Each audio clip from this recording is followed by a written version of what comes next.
രാമേന്ദ്ര സാറേ, സത്യത്തിൽ ഇറാൻ ഇസ്രായേലിനെ ആക്രമിക്കാൻ തുടങ്ങിയിട്ട് 6 മാസത്തോളമായി. കഴിഞ്ഞ ഏപ്രിൽ മാസത്തിലാണ് ആദ്യത്തെ ഒരു പറ്റം മിസൈലുകൾ വർഷിച്ചത്. അതും 200ഓളം എന്ന് പറയുന്നുണ്ട്. ഏതാനും എണ്ണം മാത്രമേ ഇസ്രായേലിനകത്ത് പതിച്ചുള്ളൂ. അതുപോലും കാര്യമായ ഒരു ചലനവും ഉണ്ടാക്കിയില്ല എന്നത് സത്യം. അത് കഴിഞ്ഞ് അടുത്ത പരീക്ഷണമാണ് കഴിഞ്ഞ ദിവസം നടന്നത്, 2 ദിവസം മുമ്പ്. പക്ഷേ അന്നും 200ഓളം 180 എണ്ണം അയച്ചു. ഏതാനും എണ്ണമാണ് അകത്ത് കടന്നത്. ബാക്കിയുള്ളത് മുഴുവൻ അതിനു മുമ്പ് തന്നെ തകർക്കപ്പെട്ടു. അതുപോലും ലക്ഷ്യം കണ്ടില്ല, ലക്ഷ്യത്തിനടുത്ത് വരെ എത്തി. ഇപ്പോൾ മൊസാദിൻ്റെ, നമ്മൾ തന്നെ ഈ ഫ്ലോറിൽ പറഞ്ഞല്ലോ സാർ, കഴിഞ്ഞ ദിവസം പറഞ്ഞല്ലോ, മൊസാദിൻ്റെ കേന്ദ്രസ്ഥാനത്തിൻ്റെ ഹെഡ് ക്വാർട്ടേഴ്സിൻ്റെ തൊട്ടടുത്ത് വരെ വന്നു. അത് പതിച്ച ബോംബാകട്ടെ, ഇത്ര ദൂരം ചെന്നിട്ടുള്ള മിസൈലാണെങ്കിൽ പോലും അത് വലിയ ആഘാതം, ഭൂമിയിൽ വലിയ ഗർത്തം ഉണ്ടാക്കുകയും ചെയ്തു. മൊസാദിൻ്റെ കേന്ദ്രത്തിലാണ് പതിച്ചതെങ്കിൽ വലിയ നാശനഷ്ടങ്ങൾ ഉണ്ടാകുമായിരുന്നു. എന്തായാലും അത് ഇസ്രായേലിനെ വലിയ തോതിൽ ഭയപ്പെടുത്തിയിട്ടുണ്ടാകും, വലിയ ജാഗ്രതയിലേക്ക് അവർ നയിച്ചിട്ടുണ്ടാകും. വമ്പിച്ച സുശക്തമായ സംഘടിതമായ തിരിച്ചടിയെക്കുറിച്ച് ആലോചിച്ചിട്ടുണ്ടാകും. എന്തായാലും ഈ യുദ്ധം തുടരുമെന്ന് തീർച്ചയാണ്. ഇന്ന് ഇതിൽ ഇപ്പോൾ ഇന്ത്യക്കാർക്കുള്ള ഒരേ ഒരു കൺസേൺ, ദൈവമേ, ഇപ്പോൾ യുദ്ധം ഏതായാലും അവിടെ നടന്നുകൊണ്ടിരിക്കുന്നു, ഏത് സമയത്തും തിരിച്ചടി ഉണ്ടാകാം, അതൊരു ഘോരമായ യുദ്ധത്തിലേക്ക് നയിക്കാം, പല രാജ്യങ്ങളും കക്ഷി ചേരാം. അങ്ങനെ വരുമ്പോൾ ഈ യുദ്ധം നമ്മുടെ രാജ്യക്കാരെ, ഇന്ത്യക്കാരെ എങ്ങനെ ബാധിക്കുമെന്നൊരു ചോദ്യം എല്ലാവരുടെയും മുമ്പിലുണ്ടല്ലോ. സാർ, എങ്ങനെയാണ് അങ്ങനെ സംഭവിച്ചാൽ എങ്ങനെയൊക്കെ ഇന്ത്യയെ ബാധിക്കും ഈ യുദ്ധം എന്നാണ് സാർ കരുതുന്നത്? ഈ ആളുകൾ സാധാരണഗതിയിൽ ആലോചിക്കാത്തൊരു സംഭവം ഇപ്പോൾ പെട്ടെന്ന് ഉണ്ടായിക്കഴിഞ്ഞു. എന്താണെന്ന് വെച്ചാൽ എണ്ണവില കൂടിക്കഴിഞ്ഞു. 2 ദിവസമായിട്ട് ബ്രന്റ് ക്രൂഡിന് 75.19 രൂപ ബാരലിന് വന്നു. ഇത് 2.2% വില കൂടി.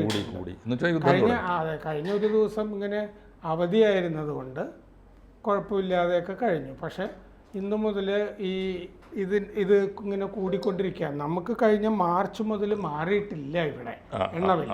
പക്ഷെ ഇനി എണ്ണവിലയൊക്കെ കൂടും. സാധാരണക്കാരുടെയും ബാധിക്കും. ഇവിടെ ബൈക്ക്, സ്കൂട്ടർ ഒക്കെയുള്ള ആളുകളൊക്കെ ഉണ്ടല്ലോ, തീർച്ചയായിട്ടും അവർക്കൊക്കെ പെട്ടെന്ന് തന്നെ ബാധിക്കുന്ന വിധത്തിൽ എണ്ണവില കൂടുന്നുണ്ട്. യുദ്ധത്തിന്റെ ആദ്യത്തെ അടയാളം അതാണ്.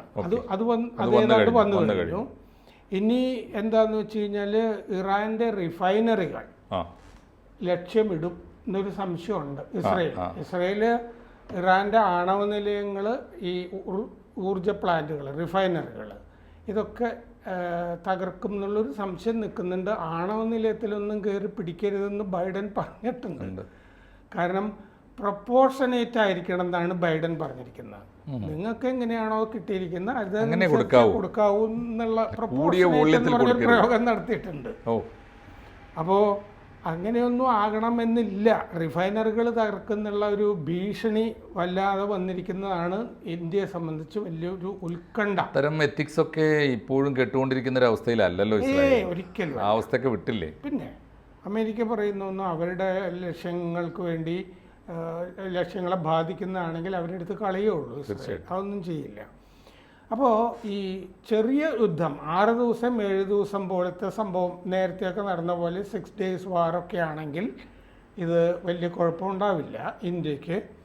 കുറച്ച് ദീർഘനാളത്തേക്കുള്ളതാണെങ്കിൽ ഇത് ബാധിക്കും. എങ്ങനെ ബാധിക്കും എന്ന് പറയാം. ഇപ്പം എന്താണെന്ന് വെച്ചാൽ ഇന്ത്യയെ അടുത്തൊന്നും ബാധിക്കില്ല. എന്താണെന്ന് വെച്ചാൽ വലിയ വിദേശ നാണ്യ കരുതൽ ശേഖരം ഇന്ത്യക്കുണ്ട്. ഗംഭീരമാണ്. കഴിഞ്ഞ ഒരു കൊല്ലം 66 ബില്യൺ കരുതൽ ശേഖരം കൂടി. അപ്പോൾ ആകെയുള്ള നമ്മുടെ കരുതൽ ശേഖരം വിദേശ നാണ്യം $680 ബില്യൺ. ഇതൊക്കെ ഡോളറിലാണ് പറയുന്നത്. 2023 60 ബില്യൺ കൂടിയിരുന്നു. 5 രാജ്യങ്ങളിൽ ഏറ്റവും കൂടുതൽ മുന്നിൽ നിൽക്കുന്ന വിദേശ നാണ്യ ശേഖരത്തിൽ മുന്നിൽ നിൽക്കുന്ന 5 രാജ്യങ്ങളിൽ ഏറ്റവും കൂടിയത് ഇന്ത്യക്കാണ്. വിദേശ നാണ്യ കരുതൽ ശേഖരം 7.7% ആയിരുന്നു വളർച്ച. Switzerland, China 2.6%, 1.3%. അതായത് സ്വിറ്റ്സർലൻഡിന് 2.6%, ചൈനയ്ക്ക് 1.3%. നമ്മൾ 7.7%. ജപ്പാൻ 5.8% കുറയുക ചെയ്തത് വിദേശ നാണ്യ ശേഖരം. അതാണ് ഈ സൂപ്പർ പവർ പദവിയൊക്കെ ജപ്പാനൊക്കെ നഷ്ടപ്പെട്ട് നമ്മളിപ്പോൾ ലോവീസ് കഴിഞ്ഞ ദിവസം പറഞ്ഞിരുന്നു ഇന്ത്യ 3-ാം സ്ഥാനത്ത് എത്തിക്കഴിഞ്ഞു. പക്ഷെ ചൈനയേക്കാൾ ബഹുദൂരം മുന്നിലാണ് നമ്മൾ ഈ വിദേശ നാണ്യ കരുതൽ ശേഖരത്തിൽ. ഒരിക്കലുമല്ല. അല്ലല്ലോ. അല്ലല്ല, ഒരിക്കലുമല്ല. കാരണം ചൈന അമേരിക്കയെ വെട്ടിക്കാനുള്ള ശ്രമം നടത്തിക്കൊണ്ടിരിക്കുന്ന ഒരു വലിയ രാജ്യമാണ്. അവർക്കിന്റെ കയ്യിൽ പൈസയ്ക്കൊന്നും ഒരു കുറവുമില്ല. 2.6% കൂടിയുള്ളൂ, എന്നേ ഉള്ളൂ. ലോകത്തിൽ ഇപ്പോൾ 5 രാജ്യങ്ങൾ വിദേശ നാണ്യ കരുതൽ ശേഖരം കൂടുതലുള്ളവരിൽ 4ാമത്തെ സ്ഥാനത്താണ് ഇന്ത്യ നിൽക്കുന്നത്. അപ്പോൾ ചൈന, ജപ്പാൻ, സ്വിറ്റ്സർലൻഡ്, ഇന്ത്യ, ഈ ടോട്ടൽ. മറ്റേ ജപ്പാൻ ഇപ്പോൾ കുറഞ്ഞിട്ടുണ്ട് കഴിഞ്ഞ 1-2 വർഷമായിട്ട്. പക്ഷെ കയ്യിൽ കരുതൽ കുറേയുണ്ട്. അങ്ങനെ ചൈന, ജപ്പാൻ, സ്വിറ്റ്സർലൻഡ് കഴിഞ്ഞ അടുത്ത രാജ്യമാണ് വിദേശ നാണ്യ കരുതൽ ശേഖരത്തിൽ ഇന്ത്യ. പിന്നെ ഉള്ള പ്രശ്നം എന്താണെന്ന് വെച്ച് കഴിഞ്ഞാൽ ഈ ചെങ്കടലിൽ ഹൂത്തികളുടെ ആക്രമണം. അപ്പോൾ ചെങ്കടൽ വഴി പോകുന്ന എണ്ണ, യമൻ തീർച്ചയായിട്ടും. അപ്പോൾ ഹൂത്തികൾ ചെങ്കടലിൽ ആദ്യം ഇസ്രയേലിൻ്റെ കപ്പലുകളെയാണ് ആക്രമിച്ചിരുന്നത്. അതിനു മുമ്പ് നമുക്കറിയാം സൗദിയിൽ ഇടക്കിടയ്ക്ക് മിസൈൽ അയക്കുന്നുണ്ടായിരുന്നു. ആരാംകോയുടെ ഫെസിലിറ്റീസ് ഒക്കെ ആക്രമിക്കുന്നൊക്കെ ഉണ്ടായിരുന്നു ഹൂത്തികൾ. സൗദിയോടൊരു വിരോധം ഉണ്ടല്ലോ, ഷിയ സുന്നി അടി, അത് രണ്ടും ഉണ്ട്. അതെ, അരാംകോ എന്ന് വെച്ചാൽ അറബ് അമേരിക്കൻ ഓയിൽ കമ്പനിയാണ്. അപ്പോൾ ഒരേ സമയം 2 കൂട്ടർക്കും കൊടുക്കുക, അറേബ്യക്കും കൊടുക്കാം, അമേരിക്കക്കും കൊടുക്കാം. അതെ, അങ്ങനെ ചെയ്തുകൊണ്ടിരുന്നു. ഇപ്പൊ ചെങ്കടലിൽ അവര് ഒരുമാതിരി രാജ്യങ്ങളുടെ ഒക്കെ എണ്ണക്കപ്പലുകളെയൊക്കെ ആക്രമിക്കുന്നുണ്ട്. അപ്പോൾ അതുകൊണ്ട് ചെങ്കടൽ വഴിയുള്ള യാത്ര വളരെ കുറവ് വന്നിട്ടുണ്ട്. കപ്പലുകൾ അതുവഴി പോകുന്നില്ല എന്ന് തന്നെ പറയാം. അപ്പോൾ അത് മറ്റേ ദൂരം കുറഞ്ഞ റൂട്ടാണ് നമ്മളെയൊക്കെ സംബന്ധിച്ച് ചെങ്കടൽ വഴി പോവുക എന്നുള്ളത്. അപ്പോൾ അതിന് പകരം സൂയസ് കനാൽ വഴി പോകേണ്ടി വരിക എന്നൊക്കെ പറഞ്ഞു കഴിഞ്ഞാൽ റേറ്റിൽ വ്യത്യാസം വരും. ട്രാൻസ്പോർട്ടേഷൻ കൂടിയാൽ എല്ലാ ഗുഡ്സിൻ്റെ വിലയിലും അത് വരും, വ്യത്യാസം വരും. അപ്പോൾ ഹയർ കാർഗോ ഫ്രൈറ്റ് റേറ്റ് എന്ന് പറഞ്ഞത് കൊടുക്കേണ്ടി വരും. ചരക്കിന് കൂടുതൽ റേറ്റ്, യാത്ര എല്ലാം കൊടുക്കേണ്ടി വരും. അപ്പോൾ വിലയിലും അത് വ്യത്യാസം വരുമല്ലോ. അപ്പോൾ ഇന്ത്യൻ കയറ്റുമതിക്കാർ ഇവിടെ റിഫൈൻ ചെയ്തിട്ട് ഈ ക്രൂഡ് കൊണ്ടുവന്നിട്ട് ഇവിടെ റിഫൈൻ ചെയ്തിട്ട് കയറ്റി അയക്കുമല്ലോ നമ്മൾ. അപ്പോൾ ഇന്ത്യൻ എക്സ്പോർട്ടേഴ്സിനെ അത് ബാധിക്കുന്നുണ്ട് വല്ലാതെ ഓൾറെഡി. അപ്പോൾ യുദ്ധം നീണ്ടുപോയാൽ ഇത് പിന്നെയും പ്രശ്നമാണ്. 2023 ഒക്ടോബർ മുതൽ ഹൂത്തികൾ ഇത് റെഗുലറായിട്ട് ചെയ്തു വരുന്നുണ്ട്, ചെങ്കടലിലെ ആക്രമണം. ഇന്ത്യയുടെ പെട്രോളിയം കയറ്റുമതി ഇത് വല്ലാതെ ബാധിച്ചു കഴിഞ്ഞു. 37.56% ആ വഴിയുള്ളത് കുറഞ്ഞു ഇന്ത്യയുടെ. എന്നിട്ട് 5.96 ബില്യൺ ഈ കഴിഞ്ഞ ഓഗസ്റ്റിൽ 5.96 ബില്യൺ ആണ് ചെയ്തിരിക്കുന്നത്. പക്ഷേ ഇത് കഴിഞ്ഞ കൊല്ലം ഓഗസ്റ്റിൽ 9.54 ബില്യൺ ആയിരുന്നു. 4 ബില്യൺ ഡോളറിൻ്റെ വ്യത്യാസം വന്നിട്ടുണ്ട് ഈ ചെങ്കടലിലെ ഹൂത്തികളുടെ ആക്രമണം കാരണം. കുറഞ്ഞു, 4 ബില്യൺ ഡോളറിൻ്റെ കുറവ് വന്നിട്ടുണ്ട്. അതുവഴി ഇന്ത്യയെ ബാധിച്ചു. ക്രൈസിൽ റേറ്റിംഗ്സിൽ സൂയസ് കനാൽ വഴി ഉള്ള ചെങ്കടൽ റൂട്ട് കാര്യം ഇങ്ങനെ പറഞ്ഞിട്ടുണ്ട്. Europe, North America, North Africa, Middle ഈസ്റ്റിൻ്റെ ഭാഗങ്ങൾ, ഈ മേഖലകളെയൊക്കെ 50% കണ്ട് ബാധിച്ചതായിട്ട് പറയുന്നുണ്ട്. ഈ ചെങ്കടലിലെ ഹൂത്തികൾ ഉണ്ടാക്കുന്ന പ്രശ്നം. ഇന്ത്യയുടെ കയറ്റുമതി അത് ഇന്ത്യയുടെ കാര്യവും പറഞ്ഞല്ലോ, 18 ലക്ഷം കോടിയാണ് ഇന്ത്യയുടെ ടോട്ടൽ കയറ്റുമതി. 2023 30%, 17 ലക്ഷം കോടിയായിരുന്നു. 30% കുറവായിരുന്നു. മൊത്തം കയറ്റുമതിയും ഇറക്കുമതിയും കൂടി 2023 94 ലക്ഷം കോടിയായിരുന്നു ഇന്ത്യയുടേത്. അതിൽ 68% ഈ കടൽ വഴി ഉള്ള കയറ്റുമതി ഇറക്കുമതി, 95% ഈ കൊല്ലവും കടൽ വഴി ആണ് ഈ കയറ്റുമതി ഇറക്കുമതി നടന്നുകൊണ്ടിരിക്കുന്നത് നമ്മുടെ ടോട്ടൽ എക്സ്പോർട്ട് ഇമ്പോർട്ടിൻ്റെ അകത്ത്. അപ്പോൾ ഈ ചെങ്കടൽ ബാധിച്ചു കഴിഞ്ഞപ്പോൾ, ഹൂത്തികളുടെ ആക്രമണം കൊണ്ട് ബാധിച്ചപ്പോൾ കേപ്പ് ഓഫ് ഗുഡ് ഹോപ്പ് അതുവഴി പ്രത്യാശാ മുനമ്പെന്നോട്ടും മലയാളത്തിൽ മുമ്പ് പ്രയോഗിച്ച് കണ്ടിട്ടുണ്ട്. അതുവഴി ഉള്ള ബർദൽ റൂട്ട്, ബർദൽ റൂട്ട് ആ വഴിയാണ് ആഫ്രിക്ക ചുറ്റി വരണം. അങ്ങനെയാണ് അത് കാരണം ഡെലിവറിയുടെ സമയം 15-20 ദിവസം കൂടും. നമ്മൾ തരാമെന്ന് എത്തി കഴിഞ്ഞാൽ അതിലൊരു 20 ദിവസത്തിൻ്റെ വരെ ഡിലേ വൈകും. അതാണ്.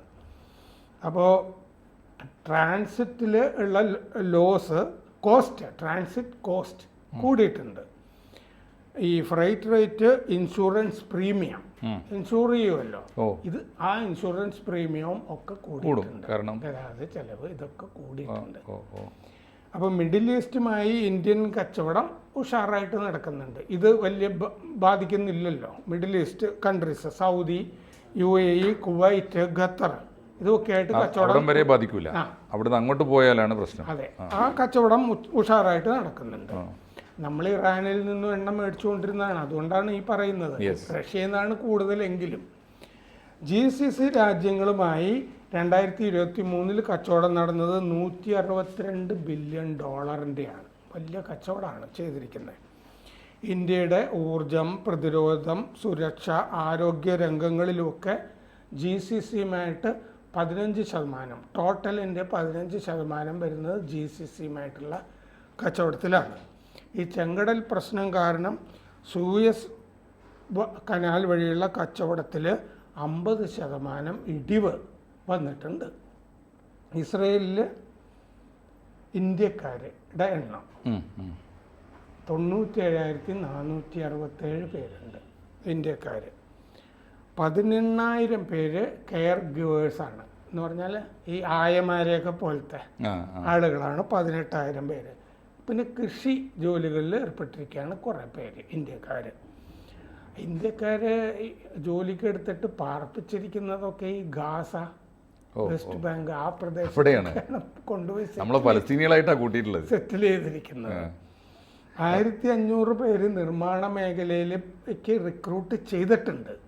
അവരെ ഇപ്പം ഈ യുദ്ധം കാരണം ആ ബാച്ചിന് അയച്ചിട്ടില്ല. 1,500 പേരെ അയച്ചിട്ട് 2ാം ബാച്ചിന് ഇനി യുദ്ധം കഴിഞ്ഞിട്ട് അയക്കുന്നത് എന്ന് തീരുമാനിക്കുന്നുണ്ട്. അത് നിർമ്മാണ മേഖലയിലേക്ക് റിക്രൂട്ട് ചെയ്തിരിക്കുന്നതാണ്. ഇറാനിൽ 4,000 ഇന്ത്യക്കാരുണ്ട്. അപ്പോൾ ഏതെങ്കിലും ഒരു പെട്ടെന്നുള്ള ഘട്ടത്തിൽ ഇവരെ ഒഴിപ്പിക്കേണ്ടി വന്നാൽ അത് ചെയ്യും. അത് പ്രത്യേകിച്ച് ഇറാനിലുള്ളവർ. ഇസ്രയേലിലുള്ളവരെ ഒഴിപ്പിക്കേണ്ട കാര്യമില്ല, ഇസ്രയേൽ നന്നായിട്ട് നോക്കിക്കോളും. അപ്പോൾ ആ പ്രശ്നം വരുന്നില്ല. അപ്പോൾ അതുകൊണ്ട് മൊത്തത്തിൽ ഈ ഓയിൽ മേഖലയിലൊക്കെ ഉള്ള സ്റ്റാറ്റിസ്റ്റിക്സൊക്കെ നോക്കിക്കഴിഞ്ഞാൽ യുദ്ധം നീണ്ടാൽ ഇപ്പോൾ ഏതാണ്ട് പിടികിട്ടിയല്ലോ. കേപ്പ് ഓഫ് ഗുഡ് ഹോപ്പ് പോകുമ്പോൾ ഉള്ള 20 ദിവസത്തെ ഡിലേ, ഇൻഷുറൻസ് പ്രീമിയം, പിന്നെ ഫ്രൈറ്റ് ചാർജ് വരുന്ന വ്യത്യാസം. അപ്പോൾ അതുകൊണ്ട് ഇപ്പോൾ എണ്ണവില കൂടി.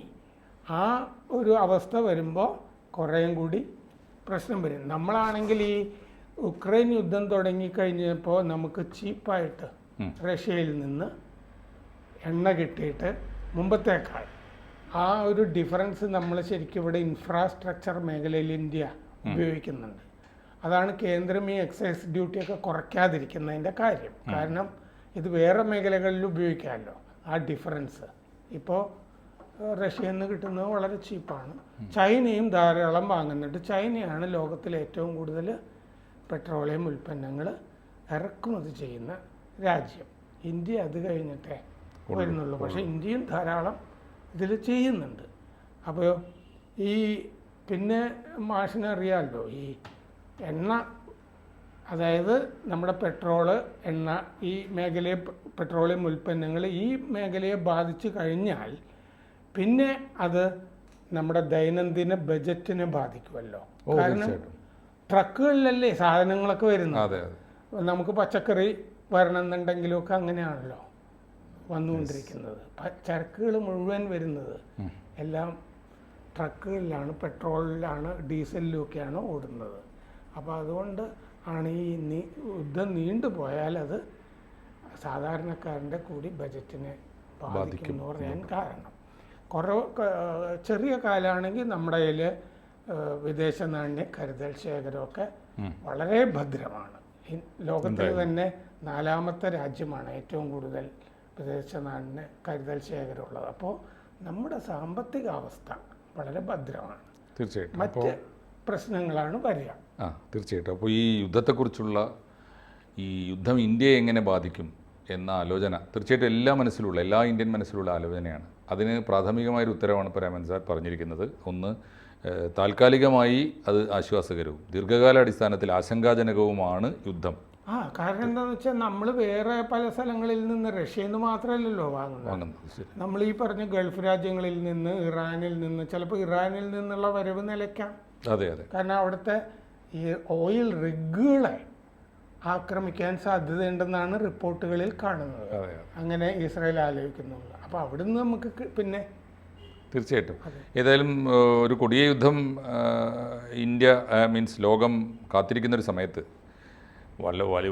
വളരെ കാലം നീണ്ടു നിൽക്കുന്ന സുദീർഘമായ യുദ്ധത്തിലേക്ക് പോകരുതേ എന്ന് നമുക്ക് പ്രാർത്ഥിക്കാനേ പറ്റുള്ളൂ. കാരണം ഇപ്പോഴത്തെ ഒരു സാഹചര്യത്തിൽ ഇസ്രായേലിൻ്റെ മുമ്പിൽ ആര് അപേക്ഷയുമായി ചെന്നാലും അവർക്ക് ഒരു ടാർഗറ്റ് ഉണ്ട്, അത് പൂർത്തിയാക്കി. സാധാരണഗതിയിൽ ആളുകൾ അവരെ അടിച്ചു മരിച്ചോട്ടെ എന്ന് വിചാരിക്കുമല്ലോ.